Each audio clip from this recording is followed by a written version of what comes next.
Welcome to our presentation on how managed services support your institutional strategy. I'm Kelly Sinicola. I'm the Executive Vice President of Professional Services at Forelli, and I'm joined by Matt. Matt, could you take a couple minutes to introduce yourself? Sure. Hi, I'm Matt Franz. I'm the Vice President of IT and Emergency Management at Clark State Community College. Been here about 8 years, and during the current pandemic, both of these portions of my job ramped up rather dramatically. So we'll talk a little bit more about that a little later on in this presentation. Thank you, Matt. So we're overviewing today what a managed service provider is and the role that they can play at your institution, how an MSP can help future-proof the services at your institution, and any pitfalls to avoid when selecting an MSP and what services to manage. So first, I know this is probably not news to most of you, but what is a managed service provider? So it delivers services such as network, application, infrastructure, and security support, as well as functional managed services that can also be available. For instance, we even have a managed service around financial aid. It provides ongoing and regular support on-premise in the MSP's data center or a third-party data center. They also offer services to continually monitor and maintain your IT infrastructure, and then they're generally priced on a subscription basis with multiple levels of service, which gives you better control over your budget. Matt, what does your current managed service offering encompass at your institution? So right now we are using the Forelli to help us with Colleague. Colleague is our student information system. It's from Datatel Elucian, and they help us do maintenance, they help us do development, they help us do support, and as well as training. So really all of those, but it's really focused for Clark State on our Colleague SIS. Which is definitely business critical at any school, their ERP.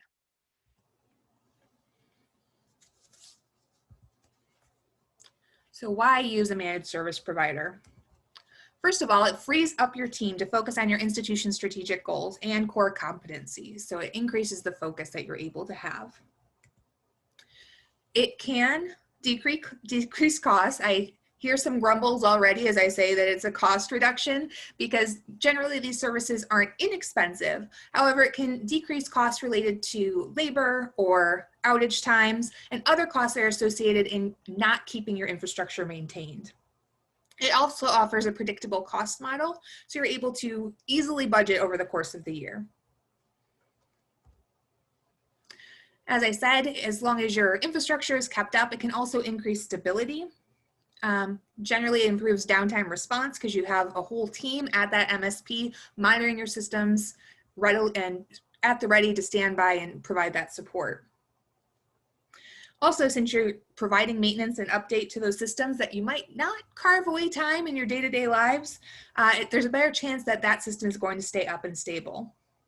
There's also opportunities to improve compliance, and that proactive support, like Matt mentioned, can make sure that things stay up and operational. You can also decrease the impact of turnover at your institution. As we know, as people come and go in an institution, that can be very disruptive in the environment. It takes resources to train that new person up, possibly, or that added expense of adding in somebody that's already trained on your environment. Also, you gain the capability of an entire department in a single contract, which allows you to leverage that entire bench instead of having to hire all of those individual competencies in different individuals. So Matt, at Clark State, why did you guys decide to choose a managed service provider for your colleague support? So we chose an MSP because Colleague in particular is one of the more difficult systems to support. It's an expensive system not only to buy and maintain, but it's one that's expensive in terms of human capital, right? If you've tried to hire a person who is an expert in Banner or Colleague or whatever of a service you're trying to do, it's very difficult to get those highly trained, very specialized people. And so that's really the main focus was, listen, I can't afford to get a pitcher, a catcher, and a first baseman. But when I go to Forelli, I bought a baseball team, you know? So we partnered with someone who, depending on what I needed, had had that position, if you will. But I did want to address a couple of things on the slide. The cost was one that I focused on. It's not an inexpensive thing when you look at what the investment is. You need to look beyond the investment, and this is what I needed to do. The investment is not in what you pay; it's what you save. So when it comes to cost, I'm a community college, right? We were talking earlier about what happens if your SIS goes down during registration. At a community college, those students are one barrier away from simply not attending. They're not going to register because the system is down, it's too slow. You cannot have that. And so most colleges don't have the ability to burst in their support for a specific system. When you engage with an MSP like for really in particular with Colleague, I can. I can get a number of people on a task at a moment's notice, 24 hours a day, and that solves the problem. I can continue to get registrations in, and you can apply that to really any significant issue on whatever system you happen to have. But when it comes to this is a really good slide because it does decrease your cost over time. The cost of losing students is so significant because those students may never come back. That's not just something that you can say, well, we'll just fix that and then they'll come back the next. That's not true. And so, when you have a college of choice, and especially with all the online education going on, students can choose anywhere in the country or even the world. So you need to make sure that your system is ready. And so there's an investment involved in that, but that return on investment far outweighs that initial resource investment. And the final one, impact on turnover. I have a small department. We have 6,500 students. I have staff that were working 16, 17 hours a day. That can only last so long. And those positions, like I said earlier, are very difficult to replace. So when you have someone that can help augment your team and come in and lean in on some of the things to help your team, that helps your folks get some sleep. That helps your folks be able to take a day or two of vacation. Because really, ultimately, the people are the important parts of the organization. You've got to keep the people.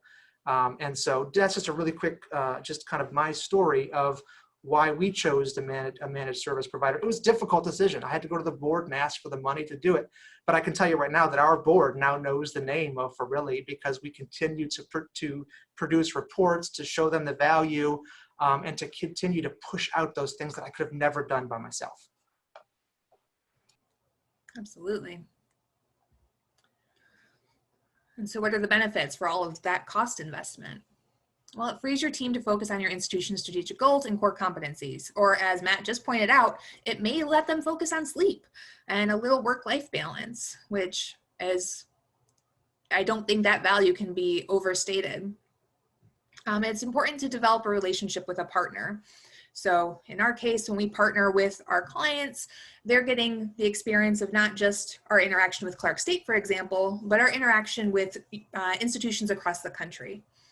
And so that, I know when I worked for my single university, it was a lot different than the interactions I'm able to have working at Farilli and working with community colleges, high schools, universities, different state systems. So you're able to leverage all of that different experience.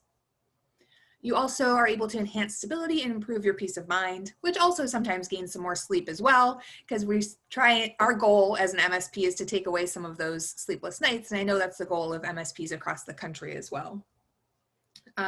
This has also been, never as important as during this pandemic, where since these relationships already existed, folks that had these relationships already were able to lean into their MSPs as they were able to focus on all of the other things that came up as a result of this pandemic. So setting up different systems for tracking, working with the students, having all of those emergency meetings, as Matt mentioned, part of his emergency management title, that part definitely amped up. So Matt, in our relationship, with your relationship with MSPs, what have the benefits been so far? So I'm glad that you brought up the partnership. That is one of the biggest things that I look for when I team up with a vendor. Sometimes it's just very pragmatic. It's you have something I need, and then we exchange money or time or whatever, and I get that. With a managed service provider, I think more than anything, you need to be able to have a relationship. So what Kelly was referencing earlier is in March and April, Everything just turned up to 10, and it turned up in one day. We had hundreds of meetings, it seems like, in just a few weeks. And I needed to make some massive changes, and some changes very quickly. I knew I could just pick up the phone or send some emails, and that would happen, which would allow me to focus on other things. If I was trying to manage the colleague changes and the network changes and the curriculum and all the other different support things for both students, faculty, and staff, I would never have been able to go home. And I probably wouldn't be working here, in all honesty. But when you have a managed service provider, when you can just depend on it, it's going to happen. That is something that is, again, going back to the return on investment, you can't put a dollar on that. And that took some time. I mean, it always takes some time to build that up. But I can say this in particular with Farilli is, in my experience, that is a focus strategically of theirs. They are not just selling. They're selling a relationship, they're selling a partnership, and there's a difference between a relationship and a partnership. A partnership is something where they're going to do something that's going to solve the problem, not necessarily satisfy the contract, right? Everyone listening has been in a vendor relationship where someone says, "Oh, but that's not in the contract," or "Oh, that'll be extra." I can tell you that I have talked with the consultants that we've worked with on weekends. I've talked with them at 11 o'clock at night. Not often, but things come up, especially in IT. They are there because they want to help. And when you begin to work with the consultants, your consultants begin to know the people that they're working with, financial aid, the records folks, some of the faculty, even our academic affairs, and they begin to understand what they need, not necessarily what they're asking, which is, again, another key point. Is when you get a user, a functional user that doesn't really understand what they're asking, that relationship, that partnership is really where it's able to cross that bridge and build that bridge, if you will, so much better, because they can interpret what you're asking and say, well, this is, I think, what you mean, and then you can come to that shared conclusion much quicker. And so the final thing I would say is, Farilli, in my experience, has become a part of my team. And it's become a part of multiple teams. It's interesting, I'm in cabinet meetings every Monday, and probably every other one, I'll hear something about, well, Farilli helped us do this report, or Farilli helped us get this maintenance patch in kind of out of cycle because it involved X, Y, and Z. Those types of things I'm not involved in. I'm not involved in directly, they just happen. They happen because that's the need of the organization, and they understand the priority. And they and I have had enough conversation to know what my expectations are, and they just kind of move forward with it. So that is really, really kind of my, in a nutshell, story of what the benefits are to Clark State. Awesome, thank you. So the big question, how do managed service providers help with future-proofing? So unfortunately, especially in our industry, funding, technical security, and operational changes don't just go away. They are here to stay, and they're just part of our everyday lives. So MSP can help you ensure that the basic needs of the organization are met with less worry about resource constraints.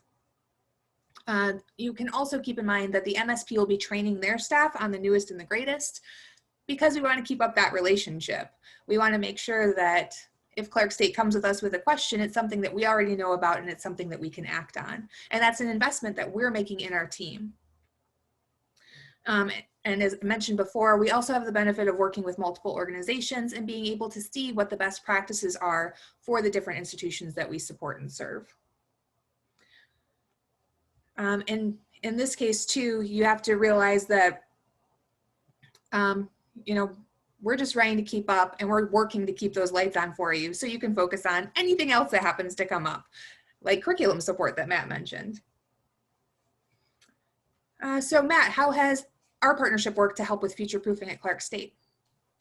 So I want to address one thing really quickly. When you talk about, anytime you talk about a managed service provider, immediately some cultures will say outsourcing. Oh no, we're outsourcing. We're getting rid of jobs. We're moving the work somewhere else that doesn't understand our culture. That's not how this particular partnership has worked. I can speak to my relationship with Farilli, which is now several years old. It is not outsourcing in any way whatsoever. It's really augmentation. It's augmentation based on the needs that I have, and those needs have shifted dramatically. Maybe even in the last several months, they just shift quickly, and for really has shifted right along with it. It's not about taking work away.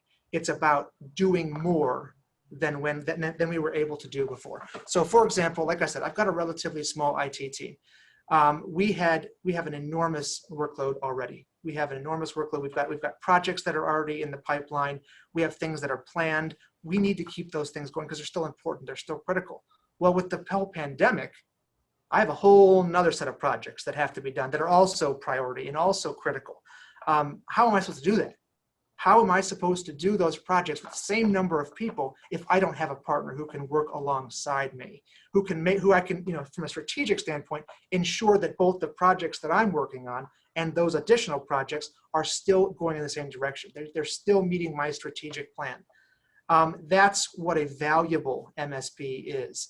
And there's an MSP where I say, listen, you do this, and then we're not going to talk until the end of the project. That's, in my experience, that's not this. This is really augmenting the skills, the experience, the training that I already have, and really adding on to it in dramatic ways. So ultimately, our SIS is our most critical infrastructure here. That could be your cybersecurity, that could be your networking, that could be whatever system that you want your help with. But for me, the SIS was the one system that kept me up at night. It's the one system that everyone's looking to get for the outside, the bad guys, if you will. They're looking to get into it. It needs to be up. It needs to be up 24 hours a day. So it's funny. How often do you hear from a vendor, well, when do you want the maintenance to happen? Well, it can't happen at midnight tonight because I've got X going on right now. Okay, we'll do it 2 o'clock in the morning. They'll just shift it to a West Coast team, or they'll shift whatever. They've got teams across the country that'll help support this. I talk with my Farilli maintenance folks every single week. It may be a 10-minute conversation. Here's what's coming. Here's what we recommend doing. Here's the final thing that I'll say about the future proofing. When I hire someone to work on Colleague, their body of knowledge is whatever they possess, whatever they have with them. It's very difficult to always stay up on what's going on. When you work with an MSP, in particular with one like Farilli, they have never said to me, well, this is the first time I'm doing this. It's great to say we've done this 10 times. Here's the body of knowledge that we can bring to bear for this situation. And they've numerous times recommended we not implement a specific patch because they've seen issues with some of the software that we happen to have implemented in the past. That's something that you can't get internally. So I would say that's probably some of the biggest value proposition for us, is just that the body of knowledge, the experience and breadth that you can bring to us. Thank you. And I would say too that that's any MSP's goal, is to make sure that the value that you're providing to that client is something that they see as valuable. So pitfalls to avoid. I see this a lot at different institutions where there's overlapping scopes of work. So maybe you're working with multiple MSPs, but 2 of them have to do the same thing. So in that case, you aren't getting the best ROI on that investment because you're paying twice for something that can only be done once. So it's definitely something to think about. I know reading through contracts isn't anybody's idea of a good time, but you want to make sure that you don't have any overlap, because then you're just going to end up with a situation that you don't want to work with. You also want to define what you want and measurable objectives to make sure that you're getting what you want. And that is something that Matt and I have had multiple calls on, because it's important to be able to define what you're getting as a return on investment. Because again, the cost isn't cheap, but you want to make sure that you can accurately measure what you're getting. And so if that is, uptime for a network managed service provider, if it's something for Colleague and it's staying up to date, you want to make sure that you can identify that and be able to measure it quarter to quarter, year to year. You also want to make sure your partner is focused on you. As Matt said, if he doesn't want a patch to go in at midnight and it goes in at 2 a.m. instead, you want to have that flexibility, and you want to make sure that your partner is focused on giving you the best service possible to meet you where you are, and not just try to prescribe something because it's what they do all the time. You also want to start small and grow out in a sustainable fashion. And that was something we started with at Clark State. We started on one project and I was like, okay, that worked. And it helps to build trust across the institution.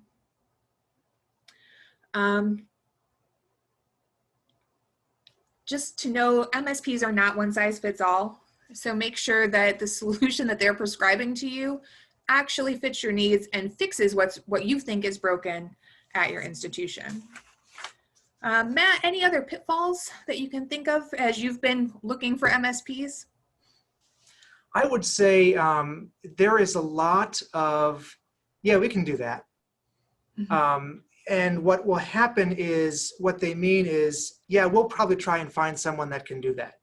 Mm-hmm. And again, when you're talking about highly specialized systems like Banner, like Colleague, like some of the more advanced networking, those people are not easy to find. The reality is for really, I've joked with them often, I can't hire anyone because they're hiring all the good ones. And that's, I mean, I've known them for a number of years now, and it's true. It's not just knowing the system, it's being easy to work with, which I've been in IT a long time. And again, knowledge of an IT system and being a people person are not always. So it's one thing to say, I can understand the functional area. It's another thing to say, I can work with someone who does not understand that. So make sure when you're looking for an MSP, does the relationship, is it not only going to work for you as IT leadership, is it going to work with when they're talking to a faculty member, when they're talking to a front desk person in your records or financial aid office who really doesn't understand the technical things? Because that's where the true value is. And that's where you can really speed up projects. You can speed up projects when there's just not a huge learning curve. And that people, if you will, that skill of being able to talk to someone that does not understand the technical side, that is a value that is, you can't put a number to it. And that is something that I have experienced in loads, just working with the folks at Ferrilli.